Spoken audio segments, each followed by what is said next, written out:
Hello दोस्तों, good morning. मैं सुंदर आपका दोस्त। कैसे हैं दोस्त? आज हम बात करेंगे पेट्रोल इंजन स्टार्ट नहीं होता, क्या क्या कारण हो सकता है कि इंजन स्टार्ट नहीं होता। तो उस पे टॉपिक पर बात करेंगे कि इंजन स्टार्ट नहीं होता तो हमें क्या क्या चीज़ नॉर्मली चेक की जाती है, उसके ऊपर हम प्रॉपर बात करेंगे। तो दोस्तों चलो हम बात करते हैं अपने इंजन स्टार्ट नहीं होने के टॉपिक के ऊपर। तो दोस्तों सबसे पहले हमें इंजन के अंदर देखना होता है कि क्या क्या पार्ट्स चेक करने होते हैं कि कौन सी चीज़ से हमारा इंजन स्टार्ट नहीं होता। तो सबसे पहले हम व्हीकल के अंदर बैठ कर क्रैंक करके देखेंगे कि इंजन हमारा घूम रहा है या नहीं घूम रहा है। अगर हमारा इंजन घूमता है तो फिर मैं हम आगे बात करेंगे। तो सबसे पहले दोस्तों हमने क्रैंक किया तो देखा कि इंजन घूम रहा है, बहुत धीरे धीरे घूम रहा है। तो दोस्तों हमने उसकी बैटरी चेक करी, बैटरी देखी कि उसकी बैटरी बिल्कुल डाउन हो गई है। तो बैटरी चेक किया तो बैटरी 12 वोल्ट से कम दिखा रही है। तो हमने उसकी बैटरी को क्या करेंगे, दूसरी बैटरी सर्विस बैटरी लगाते हैं।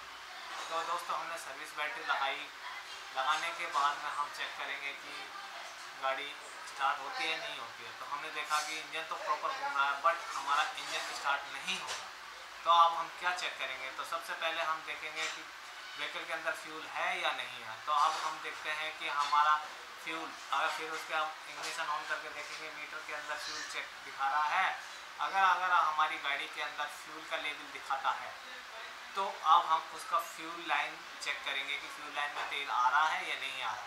तो अब हम देखते हैं कि फ्यूल लाइन को हटाते हैं मेन लाइन को कि और इग्निशन स्विच ऑन करके देखते हैं कि वहाँ पे प्रेशर से ऑयल आ रहा, पेट्रोल आ रहा है या नहीं आ रहा। अगर पेट्रोल आ रहा है तो फिर हम आगे चेक करेंगे, लेकिन पहले हम देखते हैं कि यहाँ पर पेट्रोल नहीं आ रहा। तो अब हमें क्या देखना है, सबसे पहले उसका ना मोटर का फ्यूज़ चेक करेंगे। तो जो हमारे टैंक होता है हमारा फ्यूल का, उसके अंदर एक मोटर लगी होती है इलेक्ट्रिकल। वो हमारी इग्निशन स्विच ऑन होते ही वो ऑन होती है। ऑन होने के बाद में प्रेशर से फ्यूल को आगे सप्लाई करती है, जो हमारे रेल के अंदर प्रेशर डेवलप करके रखती है।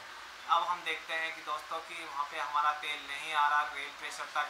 तो अब हम देख रहे हैं कि उसका पहले फ्यूज़ चेक करेंगे। फ्यूज़ चेक करने के बाद में उसमें एक रिले लगी हुई होती है, जो रिले हम आपको दिखाते हैं कैसी रिले होती है। वो रिले चेक करते हैं, एक फ्यूज़ चेक करते हैं।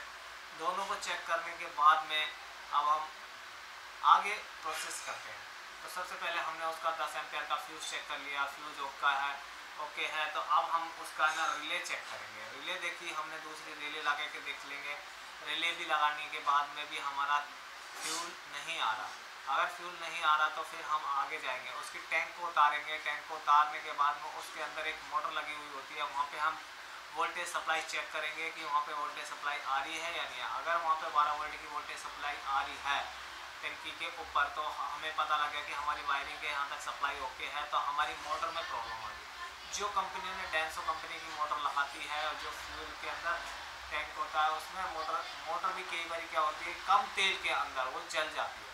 क्योंकि कई बार कस्टमर क्या ध्यान नहीं रखता और तेल ख़त्म हो जाता है, बार बार सेल्फ लेता रहता है, तो क्या मोटर चल चल के वो जल जाती है। तो उसको चेक करेंगे। तो हमने उसका टैंकी का एक यूनिट को पूरा बाहर निकाल लिया, फ्यूल मोटर को निकाल लिया। फ्यूल मोटर निकालने के बाद में अब हमें चेक करना है कि इसका फ्यूल का टैंक की यूनिट के अंदर जो हमारी मोटर फिक्स है वो मोटर चल तो रह गई है या वो जाम तो नहीं होगी। तो उसकी हमने चेक किया। तो अगर जाम है या जल गई है तो उसे आप नई रिप्लेस कर दीजिए।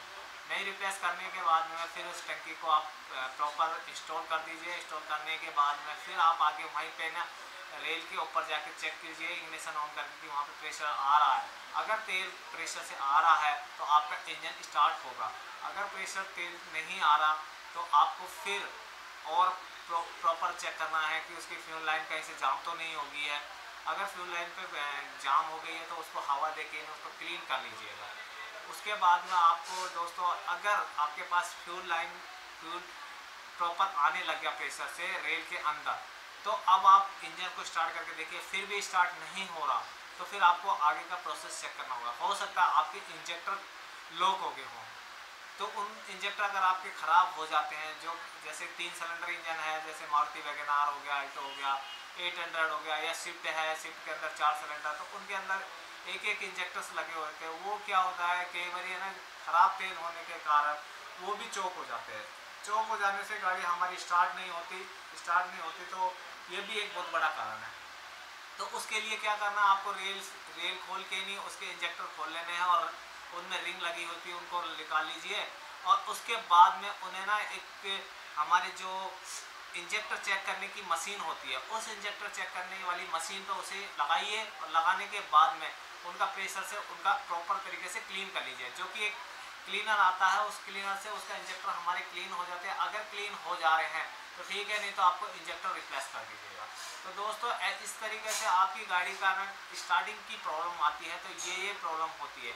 आगे भी कई प्रॉब्लम और भी हो सकती है, वो हम आपको दिखाएंगे। हो सकता है आपका स्पार्क प्लग खराब हो, स्पार्क प्लग खराब होते हैं तो भी आपका इंजन स्टार्ट नहीं होता। हो सकता है आपका इग्निशन कॉइल खराब हो, इग्निशन कॉइल खराब होने से भी दिक्कत आती है। तो इस तरीके से आपको ना सारी चीज़ें धीरे धीरे बारी बारी से स्टेप बाय स्टेप आपको चेक करना होता है। तो दोस्तों इस तरीक़ा से आप पूरी वायरिंग को और आपके जो इक्विपमेंट लगे हैं, इसके अंदर पार्ट्स लगे हैं, उनको एक एक करके आप चेक कर सकते हैं। चेक करने के बाद में अगर इंजन स्टार्ट नहीं होता तो फिर आपको आगे चेक करना होता है। तो दोस्तों ये चीज़ चेक करने के बाद में पहली बात तो ये कि आपका अगर इंजन में कोई छोटा फॉल्ट है तो गाड़ी स्टार्ट हो जाएगी। तो दोस्तों अगर आपको हमारी ये वीडियो अच्छी लगी तो आप शेयर कीजिए, लाइक कीजिए और सब्सक्राइब कीजिए और कमेंट कीजिए। आपको हम कोई भी प्रॉब्लम होगी तो आपको कमेंट के अंदर बता देंगे। थैंक यू दोस्तों।